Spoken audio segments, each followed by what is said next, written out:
Hi friends, welcome back to our channel village Kavitha vlogs. అందరూ ఎలా ఉన్నారండి? బాగున్నారా? మీరందరూ బాగుండాలని మనస్ఫూర్తిగా కోరుకుంటున్నాను.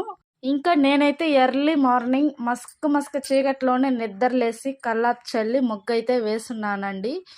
ఎందుకంటే శుక్రవారం ఈరోజు, అందుకనేసి. శుక్రవారమేనా ఎర్లీ మార్నింగ్ లేస్తారా అని మీరు అడగొచ్చు. లేదండి, డైలీనే నిద్రలేసిందే ముగ్గు వేస్తాను కల్లాపు చల్లి. ఇంకా నాకైతే ఓల్డ్ డేస్లో ఆవు పేడ తెచ్చి కల్లాపు చల్లి ముగ్గు వేస్తారు కదండి, అదంటే నాకు చాలా ఇష్టము.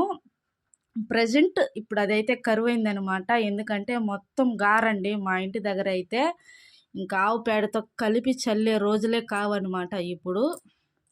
అప్పుడు పేడ లేకపోయినా బయట వెళ్ళి వెతికి తీసుకొచ్చుకొని కల్లాపు చల్లేవాళ్ళమండి. ఇంకా ఇప్పుడైతే ఆ ఛాన్స్ అయితే లేదు. కానీ నాకెందుకో ఆ రోజులే ఇష్టము, ఆ లైఫే ఇష్టము. ఇంకా అందుకని కల్లాపు రంగు పొడి అయితే యూస్ చేసి కల్లాపు చల్లుతున్నాను, ముగ్గు అయితే వేస్తున్నానండి. ఇంకా మా పక్కింట్లో అయితే ఆంటీ అప్పుడప్పుడు కల్లాపు చల్లి ముగ్గు అయితే వేస్తుందండి. నాకు చాలా ఇష్టం అన్నమాట ఆవు పేడతో కల్లాపు చల్లి ముగ్గు అయితే వేస్తే.